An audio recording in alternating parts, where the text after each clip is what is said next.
आप सभी का आपके अपने channel update zone with Ayaz पर। तो फ्रेंड्स, आज संडे की संडे मैं आपको हिंदी का प्रैक्टिस सेट करवाऊंगा। इसमें टोटली आपको जो है 50 क्वेश्चन से देखने को मिलेंगे, जो कि आपके किसी भी एग्जाम के लिए इंपॉर्टेंट रह सकता है। ठीक है फ्रेंड्स, तो आइए आज फर्स्ट जो है क्वेश्चन से स्टार्ट करते हैं। तो फ्रेंड्स, लिखा हुआ है उत्पत्ति के आधार पर शब्दों के 4 भेद किए गए हैं। तो आपको बताना है निम्नलिखित में से कौन सा भेद इसमें से गलत है। यानी आपको पता है कि उत्पत्ति के आधार पर जो शब्द होते हैं फ्रेंड्स, वो 4 भेद किए गए हैं, लेकिन इनमें से कौन सा भेद गलत है। तो फ्रेंड्स, आपको बताना है तत्सम, तद्भव, यौगिक या विदेशी।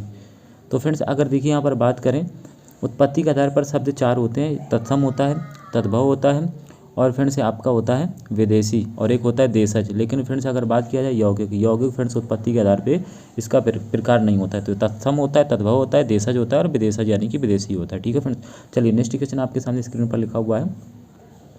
नेक्स्ट लिखा हुआ है निम्नलिखित में से कौन सा शब्द समूहवाचक संज्ञा नहीं है। तो फ्रेंड्स क्या बताना है, समूहवाचक यानी कि संज्ञा कौन सा नहीं है। तो फ्रेंड्स लिखा है सभा, सभा में तो फ्रेंड्स ये समूह होता है, कक्षा में भी समूह होता है और भीड़ में भी समूह होता है, लेकिन दौड़ में फ्रेंड्स ये समूहवाचक संज्ञा नहीं आई। ठीक है फ्रेंड्स, तो चलिए नेक्स्ट, और यहाँ से पूछा जाए संज्ञा कितने प्रकार की होती हैं, तो बताएंगे संज्ञा 5 प्रकार की होती हैं। ठीक है फ्रेंड्स, और कामता प्रसाद के अनुसार जो है संज्ञा पूछे कितने प्रकार की, तो बताएंगे पंडित कामता प्रसाद के अनुसार संज्ञा के 3 भेद माने गए हैं। नेक्स्ट क्वेश्चन आपके सामने स्क्रीन पर लिखा हुआ है। फ्रेंड्स, निम्नलिखित में से कौन सा शब्द जो है द्रव्यवाचक संज्ञा नहीं है। तो फ्रेंड्स आपको बताना है खटाई, मिठाई, दूध या ठंड। तो पूछा है द्रव्यवाचक संज्ञा है, तो फ्रेंड्स गलत है। इसमें होना चाहिए था कौन सा शब्द जो है द्रव्यवाचक संज्ञा नहीं है। देखिए खटाई की बात करें, ये द्रव्य में आ जाएगा, दूध भी आ जाएगा और मिठाई भी आ जाएगी, लेकिन ठंड जो है फ्रेंड्स ये आपका फ्रेंड्स द्रव्यवाचक संज्ञा नहीं है। ठीक है फ्रेंड्स, तो इसमें टाइपिंग मिस्टेक है, इसमें नहीं होना चाहिए। चलिए नेक्स्ट क्वेश्चन आपके सामने स्क्रीन पर लिखा हुआ है। और फ्रेंड्स वीडियो अगर अभी तक आप लाइक नहीं किए तो एक बार वीडियो लाइक कर लें, चैनल को सब्सक्राइब कर लें, ताकि जो है आप हमें इतनी बड़े वर्ल्ड में कहाँ ढूंढेंगे, यूट्यूब में जो है या पूरे आप हमको कहाँ ढूंढेंगे। एक बार वीडियो अगर आप देख लिए, दोबारा आप इसी प्लेटफॉर्म पर आना चाहते हैं, चैनल को सब्सक्राइब कर लें, और ताकि आपको डेली नोटिफिकेशन मिलता रहे। देखिए आप ही चला गया, वह आप ही चला गया वाक्य में रेखांकित शब्द सर्वनाम का किस भेद का उदाहरण है। तो आपको बताना है फ्रेंड्स पुरुषवाचक का है, निजवाचक का है, निश्चयवाचक का है, संबंधवाचक का है। तो फ्रेंड्स इसका राइट आंसर जाएगा जो आप ही चला गया। ये फ्रेंड्स जो है सर्वनाम के निजवाचक का भेद है। आप चला गया यानी वह स्वयं चला गया, और जिसमें स्वयं आप आए तो फ्रेंड्स वो निजवाचक होता है। अगर आपसे पूछा जाए बताइए सर्वनाम के कितने भेद होते हैं, तो आप बताएंगे 6, और सर्वनाम की शब्दों की संख्या कुल कितनी नियत की गई है, तो आप बताएंगे 11। ठीक है फ्रेंड्स, सर्वनाम किसे कहते हैं, जो संज्ञा के स्थान पर प्रयोग किए जाते हैं फ्रेंड्स, उन्हें सर्वनाम कहते हैं। चलिए नेक्स्ट क्वेश्चन आपके सामने स्क्रीन पर लिखा हुआ है। फ्रेंड्स गिलास में थोड़ा दूध है, गिलास में थोड़ा दूध है, रेखांकित, रेखांकित किसके नीचे, इसके नीचे रेखा खींचिए। कह रहा रेखांकित शब्द विशेषण के किस भेद के अंतर्गत आएगा, तो बताना है विशेषण। विशेषण के फ्रेंड्स 4 भेद होते हैं, कितने 4। और विशेषण किसे कहते हैं, जो संज्ञा सर्वनाम की विशेषता बताता है उसे विशेषण कहते हैं। अब यहाँ पर पूछा है कि थोड़ा में बताइए कौन सा सर्वनाम है, तो आपको बताना है परिमाणवाचक है, संख्यावाचक है, संकेतवाचक है या फिर गुणवाचक है। तो फ्रेंड्स दूध की विशेषता बताई गई, दूध थोड़ा, और जो जिन चीज़ों को आप गिन नहीं सकते हैं यानी कि जो क्वांटिटी में होते हैं फ्रेंड्स, वो परिमाणवाचक के अंतर्गत आते हैं। किसके अंतर्गत आते हैं, परिमाणवाचक। तो option number A. Next question लिखा हुआ है क्रिया के मूल रूप को क्या कहते हैं। तो फ्रेंड्स आपको बताना है पद कहते हैं, रूप कहते हैं, धातु कहते हैं या शब्द कहते हैं। तो फ्रेंड्स इसका राइट आंसर है क्रिया के मूल रूप को धातु कहते हैं। क्यों, क्योंकि फ्रेंड्स क्रिया की जो उत्पत्ति हुई है वह धातु शब्द से उत्पत्ति हुई है। ठीक है फ्रेंड्स, जैसे पढ़, पढ़ फ्रेंड्स क्या है, एक धातु है, और इसमें प्रत्यय यदि आपने ना जोड़ दिया तो फ्रेंड्स ये क्रिया बन जाती है, यानी कि क्या बन जाती है, क्रिया जैसे बन जाता है आपका पढ़ना। ठीक है फ्रेंड्स, तो इस प्रकार क्रिया। अगर आपसे पूछा है क्रिया को जो कितने भागों में बांटा है, देखो क्रिया की अगर बात करें तो क्रिया को जो है 2 भागों में बांटा गया है, यानी कि रचना के आधार पर और उत्पत्ति के आधार पर। रचना के आधार पर क्रिया के 2 भेद हैं, सकर्मक और अकर्मक। व्युत्पत्ति के आधार पर क्रिया के यानी कि 4 भेद हैं। कितने, 4। कौन कौन से, तो बताएंगे आपकी प्रेरणार्थक क्रिया, यौगिक क्रिया, नाम धातु क्रिया, पूर्वकालिक क्रिया। ठीक है फ्रेंड्स, तो आप याद रखेंगे। नेक्स्ट क्वेश्चन आपके सामने स्क्रीन पर लिखा हुआ है। फ्रेंड्स मैं वहाँ होकर आया हूँ, मैं वहाँ होकर आया हूँ, वाक्य में अपव्यय शब्द कौन सा है। इसमें अव्यय बताना है, क्या बताना, अव्यय। तो लिखा है यहाँ पर मैं वहाँ होकर या हूँ, कौन है, तो फ्रेंड्स इसमें आ जाएगा आपका वहाँ। वहाँ क्या है, ये अव्यय, इसमें आप कुछ भी यानी कि तोड़ मोड़ नहीं सकते हो। ठीक है फ्रेंड्स, नेक्स्ट क्वेश्चन आपके सामने लिखा हुआ है उसने कटोरा भर दूध पिया, उसने कटोरा भर दूध पिया। इसमें पूछ रहा है अव्यय शब्द बताओ कौन सा है। तो क्या बताएंगे, कटोरा है, दूध है, भर है या पिया। तो फ्रेंड्स इसमें जाएगा आपका अव्यय भर, क्या होगा, भर। ठीक है फ्रेंड्स, चलिए नेक्स्ट क्वेश्चन आपके सामने लिखा हुआ है। नेक्स्ट क्वेश्चन लिखा हुआ है आपके सामने, निम्नलिखित में से कौन सा एक अनाथ का पर्यायवाची नहीं है। तो फ्रेंड्स अनाथ का पर्यायवाची पूछ रहा नहीं है, तो किसका, अनाथ का। देखिए अनाथ को बेसहारा भी कहते हैं, यतीम भी कहते हैं, निराश्रित भी कहते हैं, लेकिन अनाड़ी नहीं कहते फ्रेंड्स, अनाड़ी। ठीक है, तो इसका राइट आंसर जाएगा अनाड़ी। नेक्स्ट क्वेश्चन आपके सामने स्क्रीन पर लिखा हुआ है, निम्नलिखित में से विचित्र का पर्यायवाची क्या होगा। और अगर फ्रेंड्स आपको हिंदी का ये प्रैक्टिस सेट चाहिए तो आप ज़्यादा से ज़्यादा यानी कि सपोर्ट करें, वीडियो को लाइक करें, शेयर करें, चैनल सब्सक्राइब करें। अगर आप लोगों का ज़्यादा लव मिलेगा तो फ्रेंड्स जो है सपोर्ट करोगे, अफेक्शन दिखाओगे, तो इस तरीके के वीडियो मैं आपको देने लगूंगा। नेक्स्ट क्वेश्चन लिखा हुआ है, विचित्र का पर्यायवाची क्या होगा। तो विचित्र का पर्यायवाची पूछा है, विरुद्ध होगा, प्रतिकूल होगा, विलक्षण होगा, या फ्रेंड्स विपरीत होगा। तो फ्रेंड्स इसका राइट आंसर जाएगा विलक्षण। ये विपरीत का फ्रेंड, विचित्र का पर्यायवाची होगा विलक्षण। ठीक है फ्रेंड्स, चलिए नेक्स्ट क्वेश्चन आपके सामने स्क्रीन पर लिखा हुआ है। नेक्स्ट क्वेश्चन लिखा हुआ है, निम्नलिखित में से अमृत का विलोम क्या होगा। तो फ्रेंड्स बताना है जो अमृत है, अमृत का फ्रेंड्स पूछा जा रहा है विलोम क्या होगा। तो क्या होगा, तो अमृत का विलोम होगा फ्रेंड्स विष। ठीक है, अमृत को हम क्या कहते हैं, हम कहते हैं अमृत को सुधा, सुधा कहते हैं, पीयूष कहते हैं। ठीक है फ्रेंड्स, तो ये होता है, और इसका जो है विलोम हो जाएगा विष, जहर। नेक्स्ट क्वेश्चन आपके सामने लिखा हुआ है फ्रेंड्स, निम्नलिखित में से निंदा का विलोम क्या होगा। तो फ्रेंड्स आपसे पूछा जा रहा है कि निंदा का जो है विलोम बताएं क्या होगा। तो बताना स्तुति होगा, निंद्य होगा, श्लाघ्य होगा, निरुद्ध होगा। तो फ्रेंड्स इसका राइट आंसर आएगा निंदा का होता है स्तुति। ठीक है फ्रेंड्स, चलिए नेक्स्ट क्वेश्चन आपके सामने स्क्रीन पर लिखा हुआ है। यहाँ पर लिखा हुआ है खाली जगह, आपको बताना है इस खाली जगह पे लिखा है को कोई नहीं टाल सकता, को कोई नहीं टाल सकता। क्या रिक्त स्थान के लिए उचित शब्द चुने, यानी कि खाली जगह पे कौन सा जो है शब्द आएगा, नियत या नीति या निमित्त या नमित। तो फ्रेंड्स यहाँ पर जो राइट आंसर आएगा नीति, यानी कि यहाँ पर अगर आप फ्रेंड्स लिख देंगे क्या, यहाँ लिख देंगे नीति, तो आपका हो जाएगा नीति को कोई नहीं टाल सकता। ठीक है फ्रेंड्स, चलिए नेक्स्ट क्वेश्चन आपके सामने स्क्रीन पर लिखा हुआ है। नेक्स्ट क्वेश्चन लिखा हुआ है यहाँ पर, यानी कि ब्लैंक खाली जगह, रिक्त स्थान, और कह रहा है अपने के लिए लड़ना धर्म है। किसके लिए लड़ना धर्म है, सत्व के लिए, स्वत्व के लिए, सम्मति के लिए, सम्मत के लिए। तो फ्रेंड्स इसमें आपका राइट आंसर जाएगा स्वत्व। अगर यहाँ पर आप भर देंगे स्वत्व, क्या भर देंगे, यानी कि स्वत्व, तो ये हो जाएगा अपने स्वत्व के लिए लड़ना धर्म है, यानी अपने अधिकार के लिए लड़ना धर्म है। ठीक है फ्रेंड्स, नेक्स्ट क्वेश्चन आपके सामने लिखा हुआ है, अनियमित के लिए उचित वाक्यांश चुने। अनियमित तो क्या कहेंगे इसे, जिस पर कोई नियंत्रण ना हो, जो नियम अनुकूल ना हो, जिसके संबंध में कोई निर्णय ना हुआ हो, जिसका निवारण हो सकता है। तो फ्रेंड्स इसका राइट आंसर जाएगा जो नियम के अनुकूल ना हो फ्रेंड्स, उसको कहते हैं, क्या कहते हैं, उसे कहते हैं अनियमित। ठीक है फ्रेंड्स, चलिए नेक्स्ट क्वेश्चन आपके सामने लिखा हुआ है। नेक्स्ट क्वेश्चन है, जिस पर आक्रमण हो वाक्यांश के लिए यहाँ पर भरना है क्या आएगा, वाक्यांश के लिए उचित शब्द चुनो। तो क्या कहेंगे, आक्रमण कहेंगे, आक्रामक कहेंगे, आक्रांति कहेंगे, आत्मघाती। तो इसका राइट आंसर जाएगा आक्रांत। तो जिस पर आक्रमण हो उसे फ्रेंड्स क्या कहते हैं, उसको कहते हैं आक्रांत। ठीक है, नेक्स्ट क्वेश्चन आपके सामने स्क्रीन पर लिखा हुआ है, गुड़ गोबर कर देना। तो पूछा है मुहावरे का उचित अर्थ बताइए क्या होगा। कोई बखेरा खड़ा करना, गायब कर देना, बना बनाया काम बिगाड़ देना, अपनी हानि करके मौज उड़ाना। तो फ्रेंड्स इसका राइट आंसर आ जाएगा बना बनाया काम बिगाड़ देना, यानी आप कहते हैं गुड़ गोबर कर दिया। और फ्रेंड्स नेक्स्ट क्वेश्चन आपके सामने स्क्रीन पर लिखा हुआ है, वीडियो अगर लाइक नहीं किया अभी तक आप वीडियो लाइक कर लें एक बार। नेक्स्ट लिखा हुआ है हथियार डाल देना। तो फ्रेंड्स हथियार डाल देना इस मुहावरे का जो है सही अर्थ बताइए क्या होगा। मात्र कल्पना करते रहना, हथियार गिरा देना, या हथियार उठा लेना, या हार मान लेना। तो फ्रेंड्स इसका राइट आंसर जाएगा हार मान लेना, यानी कि हथियार डाल देना। ठीक है फ्रेंड्स, चलिए नेक्स्ट क्वेश्चन आपके सामने लिखा हुआ है, चमड़ी जाए पर दमड़ी न जाए। यहाँ पर पूछा है लोकोक्ति का निम्नलिखित में से उपयुक्त अर्थ चुने, यानी चमड़ी जाए पर दमड़ी न जाए। इसका राइट आंसर क्या होगा, बहुत गरीब होना, बहुत सहनशील होना, बहुत कंजूसी होना, बहुत बीमार होना। तो फ्रेंड्स इसका राइट आंसर जाएगा बहुत कंजूसी, यानी कि बहुत कंजूसी। चमड़ी चली जाए पर दमड़ी, यानी कि रुपया ना खर्चा हो, समझ रहे हो, बीमार हो जाओ लेकिन रुपये ना खर्चा हो, तो कहेंगे बहुत कंजूस होना। ठीक है फ्रेंड्स, चलिए नेक्स्ट क्वेश्चन आपके सामने लिखा हुआ है। नेक्स्ट क्वेश्चन लिखा हुआ है मिश्र वाक्य कौन सा है इसमें से मिश्र वाक्य। तो देखिए अगर वाक्य की बात करें, वाक्य जो है कितने प्रकार के होते हैं, तो बताएंगे रचना के आधार पर वाक्य 3 प्रकार के होते हैं, और अर्थ के आधार पर वाक्य जो है फ्रेंड्स 8 प्रकार के होते हैं। ठीक है, तो चलिए यहाँ पर पूछा है कि मिश्र वाक्य बताएं, मिश्र वाक्य। तो देखिए यहाँ पर लिखा है, रण में सेनापति की वीरता दिखाने के कारण राष्ट्रपति ने उसे वीर चक्र प्रदान किया। तो फ्रेंड्स इसमें तो हमें मिश्र वाक्य नहीं मिला। उसे लूटने के अतिरिक्त पीटा भी गया, ये भी मिश्र नहीं है। उसने मान लिया कि, तो फ्रेंड्स इसमें देखो कि आया, यही सी नंबर आपका सही होगा। उसने मान लिया कि दोष उसका है। तो मिश्र वाक्य जो है की से, जब से, ठीक है फ्रेंड्स, जो, जिसने, जिसे, जिसको से जुड़े होते हैं। नेक्स्ट क्वेश्चन आपके सामने लिखा हुआ है, नेक्स्ट क्वेश्चन लिखा हुआ है, वह दंड से बचना चाहता था, वह दंड से बचना चाहता था इसलिए भाग गया। फ्रेंड से पूछ रहा है कि वह एक संयुक्त वाक्य है, वह मतलब ये संयुक्त वाक्य है, इसका सरल रूप बताओ, सरल वाक्य बताओ क्या होगा। तो फ्रेंड से आपसे कहा है क्योंकि वह दंड से बचना चाहता था इसलिए भाग गया, ये होगा, या दंड से बचने के लिए वह भाग गया, या वह भाग गया क्योंकि दंड से बचना चाहता था, वह भागा क्योंकि उसे दंड से बचना था। तो फ्रेंड्स देखिए यहाँ पर क्योंकि आया है, यहाँ पर भी क्योंकि आया है, और यहाँ पर आपका जो है इसलिए आया हुआ है, और हमें यहाँ सरल वाक्य बताना है। तो आपका बी नंबर जाएगा, ये किसी भी यानी कि संयोजक शब्द से नहीं जुड़ा है।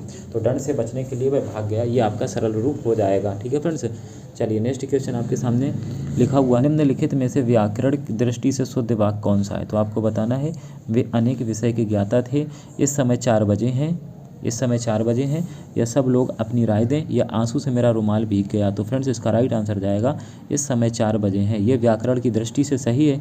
बाकी में गलती क्या, अनेक विषय नहीं, विषयों के ज्ञाता थे। यहाँ विषय क्या होना चाहिए, यहाँ पे फ्रेंड्स होना चाहिए था विषयों के, और यहाँ पे आंसू नहीं होना चाहिए था फ्रेंड्स, यहाँ होना चाहिए था आंसुओं से मेरा रुमाल भीग गया। और सब लोग अपनी राय दें, मतलब सब गलत है, यहाँ पे होना चाहिए था लोग अपनी राय दें। ठीक है फ्रेंड्स, तो ये मिस्टेक थी, इसलिए आपका ऑप्शन नंबर बी जाएगा। चलिए नेक्स्ट क्वेश्चन आपके सामने लिखा हुआ है फ्रेंड्स, निम्नलिखित में से कर्मवाच्य वाला वाक्य चुनें। तो आपको बताना है कर्मवाच्य, यानी यहाँ पे वाच्य की बात किया गया है। अगर मैं वाच्य की बात करूँ फ्रेंड्स, तो वाच्य जो है आपके 3 प्रकार के होते हैं। कितने, 3 प्रकार के। और पूछा जाए इसमें से कर्मवाच्य बताओ, तो कर्मवाच्य बताएंगे फ्रेंड्स। देखिए ऐसा कहते हैं कि तुम लिख नहीं सकते, बिल्ली के हाथों चूहा मारा गया, उसे सब कुछ बता दें। तो फ्रेंड्स इसका राइट आंसर जाएगा बिल्ली के हाथों चूहा मारा गया। ठीक है फ्रेंड्स, ये कर्मवाच्य वाक्य हो गया। नेक्स्ट क्वेश्चन आपके सामने लिखा हुआ है, क्या लिखा है, से के द्वारा किस कारक का प्रसर्ग है, यानी से या के द्वारा। तो आपसे पूछा जा रहा है से या बताएं के द्वारा जो है किस कारक का प्रसर्ग है। फ्रेंड्स अगर कारक की बात करें तो आप हमको कमेंट करके बताएं कि आचार्य किशोरीदास वाजपेयी के अनुसार कारक की कितनी संख्या मानी गई है, जबकि कारक कुल कितने 8 प्रकार के होते हैं। लेकिन आप मुझे कमेंट करके बताओ आचार्य किशोरीदास वाजपेयी की कारक की कितनी संख्या मानते हैं। ठीक है, कारक का नाम प्रसर्ग भी है। ठीक है फ्रेंड्स, अब ये पूछा गया से और के द्वारा किसका चिन्ह, मतलब ये विभक्ति रूप है, अपादान का, संप्रदान का, करण का या अधिकरण का। तो फ्रेंड्स इसका राइट आंसर जाएगा ये करण कारक का होता है, से या के द्वारा। कर्ता ने कर्म को करण से या के द्वारा, तो इसका राइट आंसर क्या जाएगा, तो ऑप्शन नंबर बी। ठीक है फ्रेंड्स, चलिए नेक्स्ट क्वेश्चन आपके सामने लिखा हुआ है, वह मुझसे अलग रहता है। इसमें आपको बताना है रेखांकित शब्द के आधार पर बताइए कि यहाँ कौन सा कारक है। तो यहाँ पर वह मुझसे अलग रहता है। तो फ्रेंड्स यहाँ पूछा गया मुझसे, मुझसे इसमें कौन सा कारक है। तो फ्रेंड्स इसमें बताना है आपको संप्रदान है, अपादान है, करण है या अधिकरण है। तो फ्रेंड्स अलग होने पे आपका होता है अपादान कारक। कौन सा, अपादान कारक। अपादान यानी कि से, इसकी होता है से। पहचान क्या होती है फ्रेंड्स, इसमें से आता है, वह मुझसे अलग रहता है। संप्रदान होता है को या के लिए, और करण होता है से या के द्वारा। अधिकरण होता है फ्रेंड्स में, या फिर होता है आपका पर। ठीक है फ्रेंड्स, तो आप याद रखेंगे। चलिए नेक्स्ट क्वेश्चन आपके सामने लिखा हुआ है, निम्नलिखित में से कौन सा शब्द स्त्रीलिंग है। तो फ्रेंड्स यहाँ पर आपको क्या बताना है, स्त्रीलिंग। देखिए लिंग की बात करें फ्रेंड्स, लिंग 2 प्रकार के होते हैं, पुल्लिंग और स्त्रीलिंग। अब यहाँ पे स्त्रीलिंग बताना है कौन सा है, देश है, नगर है, द्वीप है या झील है। तो फ्रेंड्स इसका राइट आंसर आप अच्छा लगा के देख लो, अच्छा और अच्छी। स्त्रीलिंग पूछा है तो आप क्या लगा के देखेंगे, अच्छी। तो देश अच्छी है तो क्या बोलेंगे, देश तो अच्छा बोला जाता है। तो फ्रेंड्स ये तो हो गया पुल्लिंग। द्वीप कैसा है तो कहेंगे अच्छा है, तो ये भी हो गया पुल्लिंग, ये भी पुल्लिंग हो गया। नगर कैसा है ये भी आपका पुल्लिंग हो गया। बचा गया तो आप कहेंगे झील कैसी है, तो झील अच्छी है। तो इसका राइट आंसर हो गया ऑप्शन नंबर डी। तो ये स्त्रीलिंग हो गया झील। नेक्स्ट क्वेश्चन आपके सामने लिखा हुआ है फ्रेंड्स, निम्नलिखित में से कौन सा शब्द दोनों वचनों में समान रहता है। यानी दोनों वचनों में समान कौन रहता है आपको बताना है फ्रेंड्स। कथा रहता है, सरसों रहता है, लता रहता है, कुटी रहती है। तो फ्रेंड्स इसका राइट आंसर जाएगा सरसों। सरसों एक वचन में भी आप सरसों कहेंगे और बहुवचन में होगा तो भी सरसों कहेंगे, इसलिए ये दोनों वचन में समान रहता है। ठीक है फ्रेंड्स, और आप हमको कमेंट करके बताओ फ्रेंड्स कि जो प्राण होता है, प्राण, ये एक वचन का शब्द है या बहुवचन में आता है। प्राण, प्राण हमेशा सदैव एक वचन में मतलब प्रयोग होता है या बहुवचन में, आप हमें कमेंट करके बताएं एक वचन होता है या बहुवचन। ठीक है, ऐसे हस्ताक्षर आपकी बात करें, हस्ताक्षर, तो फ्रेंड्स हस्ताक्षर जो है ये हमेशा कैसा होता है, सदैव बहुवचन में। तो प्राण आपको कमेंट करके बताना है। नेक्स्ट क्वेश्चन फ्रेंड्स आपके सामने लिखा हुआ है, निम्नलिखित में से कौन सा वाक्य पूर्ण भूतकाल का उदाहरण है। तो आपको बताना है वे गए, वे खा रहे थे, वे आए थे, वे सोकर उठे हैं। तो फ्रेंड्स यहाँ पर बात हुई है पूर्ण भूतकाल की, जिसमें काम पूरा हो चुका हो। तो फ्रेंड्स इसका राइट आंसर बनेगा वे आए थे, आ चुके यानी काम पूरा हो चुका है, तो इसका राइट आंसर जाएगा सी। अब फ्रेंड्स आप हमको कमेंट करके बताइए। देखिए काल का मतलब होता है समय, और काल कितने प्रकार के होते हैं? तो 3 प्रकार के, वर्तमान काल, भूतकाल और भविष्यकाल। आपको कमेंट करके बताना है कि भूतकाल के कितने, यानी कि चलिए मैंने आपको बता दिया भूतकाल के 6 भेद हैं, मैंने लिख ही दिया है। अब हमको कमेंट करके बताना है कि भविष्यकाल के कितने भेद होते हैं। ठीक है, भविष्यकाल के कितने भेद या प्रकार हैं, ये आप हमें कमेंट करके बताइए। नेक्स्ट क्वेश्चन आपके सामने लिखा हुआ है फ्रेंड्स, निम्नलिखित शब्दों में निपात का उदाहरण कौन सा शब्द है? तो बताना है निपात का जो है कौन सा उदाहरण है। तो आपको बताना है ठीक, निकट, इधर या कल। तो फ्रेंड्स इसका राइट आंसर बनेगा ठीक। ठीक है फ्रेंड्स, चलिए नेक्स्ट क्वेश्चन आपके सामने स्क्रीन पर लिखा हुआ है, निम्नलिखित में से अनुपयुक्त शब्द प्रयोग संबंधी अशुद्धि किस वाक्य में है? तो आप इसमें बताना है किसमें अशुद्धि, किसमें गलती, किसमें है।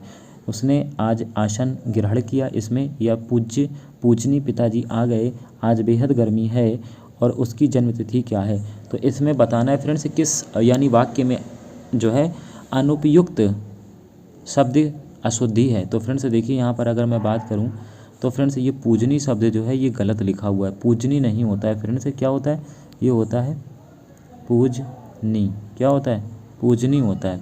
तो यहाँ पर आपका जो दिख रहा है पूजनी, या इस प्रकार लिखते हैं पूजनी, पूजनी नहीं होता। ठीक है फ्रेंड्स, जबकि अगर केवल आपको पूज्य लिखना हो, पूज्य, तो ये ठीक है, लेकिन जब आप पूजनी लिखते हैं तो फिर पूजनी ऐसा लिखा जाएगा। ठीक है, चलिए नेक्स्ट क्वेश्चन आपके सामने लिखा हुआ है फ्रेंड्स, नेक्स्ट क्वेश्चन लिखा है कि संविधान के किस अनुच्छेद में हिंदी को राजभाषा तथा इसकी लिपि देवनागरी स्वीकार किया गया है? अनुच्छेद 353 में, 351, 343 में, 344 में। तो फ्रेंड्स इसका राइट आंसर आएगा अनुच्छेद 343 में जो है राजभाषा तथा उसकी लिपि देवनागरी को स्वीकार किया अनुच्छेद 343 में। ठीक है फ्रेंड्स, तो आप याद रखेंगे। नेक्स्ट क्वेश्चन आपके सामने स्क्रीन पर लिखा हुआ है, क्या लिखा है? निम्नलिखित में से कौन सी बोली उत्तर प्रदेश में बोली जाती है? तो आपको बताना है कौन सी बोली उत्तर प्रदेश में बोली जाती है। बांगरू, हड़ौती, बुंदेली, कन्नौजी। तो फ्रेंड्स इसका राइट आंसर बनेगा कन्नौजी जो है फ्रेंड्स यह उत्तर प्रदेश में बोली जाती है। ठीक है फ्रेंड्स, चलिए नेक्स्ट क्वेश्चन आपके सामने स्क्रीन पर लिखा है, मामला अभी भी विचाराधीन है, वाक्य का उचित अंग्रेजी अनुवाद आपको बताना है। क्या बताना? उचित अंग्रेजी अनुवाद। तो आप बताएंगे क्या होगा? The matter is consideration, the matter is under consideration, the matter is still under consideration, the matter is still consideration. तो फ्रेंड्स इसका राइट आंसर बनेगा the matter is still under consideration, यानी मामला अभी भी विचाराधीन है। तो इसका राइट ऑप्शन जाएगा फ्रेंड्स ऑप्शन नंबर सी। क्या जाएगा? सी। चलिए नेक्स्ट क्वेश्चन आपके सामने लिखा हुआ है, एप्लीकेशन में बी रिजेक्टेड, कह रहा है वाक्य का उचित हिंदी अनुवाद क्या होगा? तो इसका हिंदी क्या होगा फ्रेंड्स बताना है, आवेदन अस्वीकृत किया जाए, आवेदन अस्वीकार करें, आवेदन स्वीकार ना करें, आवेदन अस्वीकार किया जा सकता है। तो फ्रेंड्स इसका राइट आंसर बनेगा आवेदन अस्वीकार किया जा सकता है, यानी एप्लीकेशन में बी रिजेक्टेड। मे बी का मतलब यानी कि हो सकता है, यानी कि या किया जा सकता है, रिजेक्टेड माने अस्वीकार, तो आवेदन अस्वीकार किया जा सकता है। तो फ्रेंड्स इसका ऑप्शन नंबर डी बनेगा। नेक्स्ट क्वेश्चन आपके सामने लिखा हुआ है, निम्नलिखित में से कौन सा पत्र वैयक्तिक पत्र की श्रेणी में यानी कि आएगा? तो आपको बताना है फ्रेंड्स वैयक्तिक पत्र की श्रेणी में कौन आएगा? तो बताना है व्यापारिक पत्र, प्रार्थना पत्र, मित्र को पत्र या संपादक के नाम पत्र।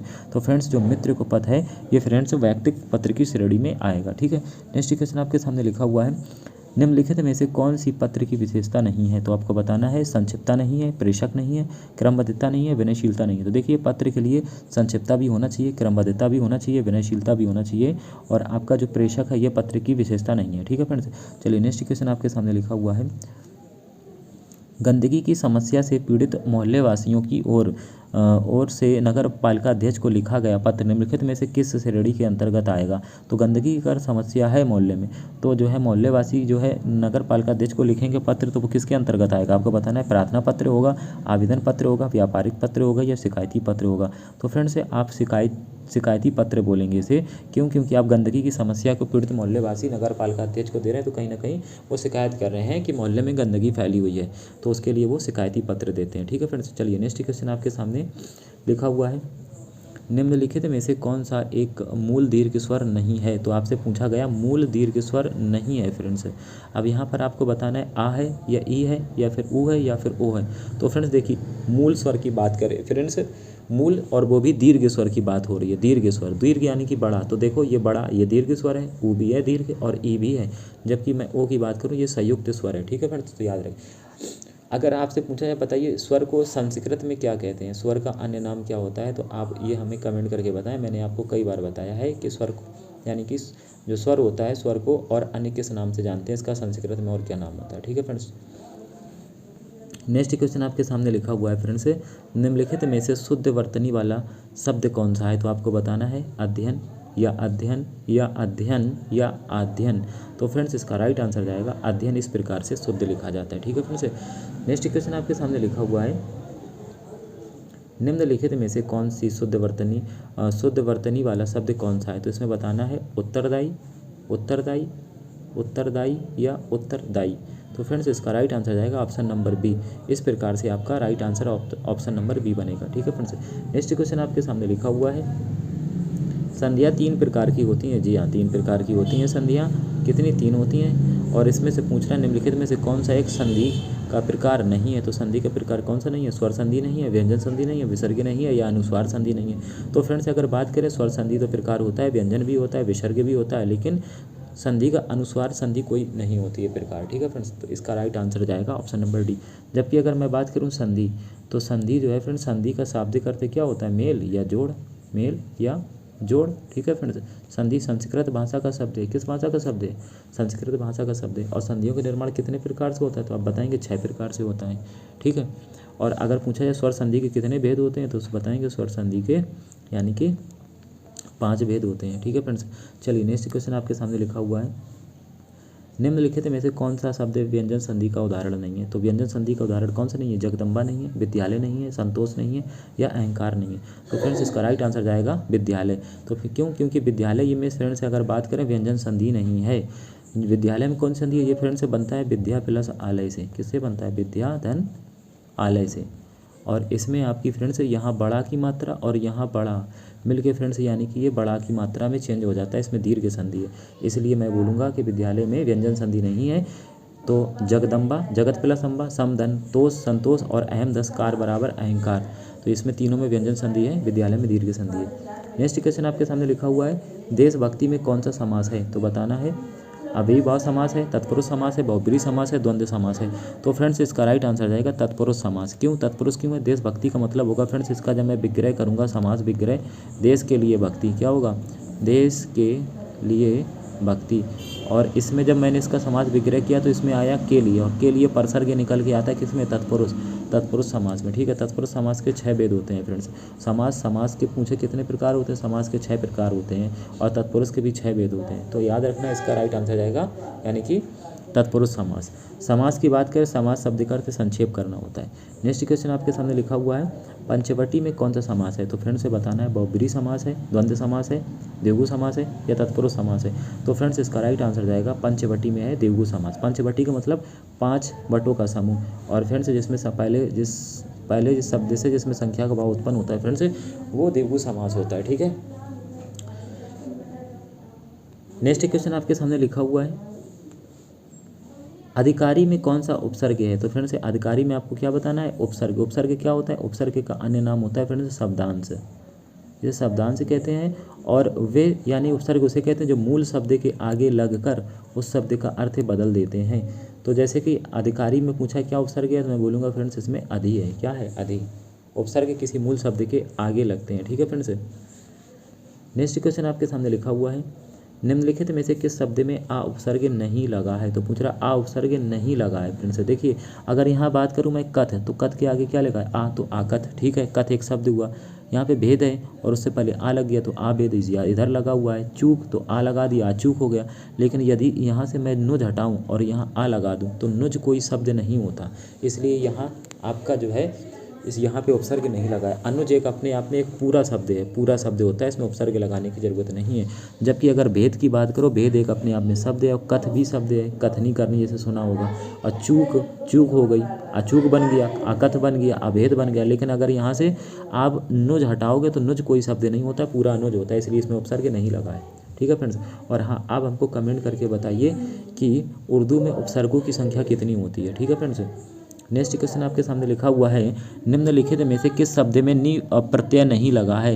तो आपको बताना है शेरनी में नहीं लगा है, मोरनी में नहीं लगा है, नौकरानी में नहीं लगा है, कुटनी में नहीं लगा है। तो फ्रेंड्स इसका राइट आंसर देखिए, अगर यहाँ पे बात करें नी, तो शेरनी में नहीं लगा है, मोरनी में नहीं लगा है, कुटनी में लगा है, लेकिन नौकरानी में नहीं लगा है। यहाँ पर फ्रेंड्स से आनी प्रत्यय लगा है। क्या लगा है? आनी।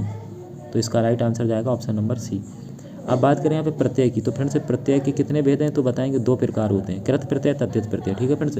नेक्स्ट क्वेश्चन आपके सामने स्क्रीन पर लिखा हुआ है, निम्नलिखित में से कौन सा शब्द तत्सम नहीं है। तो आपको बताना है कपाट नहीं है, कीटक नहीं है, कूची नहीं है, कुंभिकार नहीं है। तो फ्रेंड्स देखिए, अगर बात करें तत्सम नहीं है तो एक ही नहीं होगा, 3 तो होंगे। तो देखिए, कपाट भी तत्सम है, किवाड़ का कपाट, कीटक भी है, कुंभिकार भी है, लेकिन कूची नहीं है। कूची जो फ्रेंड्स तद्भव शब्द है, इसका तत्सम बनता है कूचिका। क्या बनता है तो बताएंगे? कूचिका बनता है। ठीक है फ्रेंड्स। इसलिए तत्सम वे शब्द होते हैं जो संस्कृत से आए हैं, आज भी उसी रूप में प्रयोग हो रहे हैं। नेक्स्ट क्वेश्चन आपके सामने लिखा हुआ है फ्रेंड्स, निम्नलिखित में से कौन सा शब्द तद्भव है। तो आपको बताना तद्भव कौन सा है, पक्ष है, पक्षी है, पतन है या पत्ता है।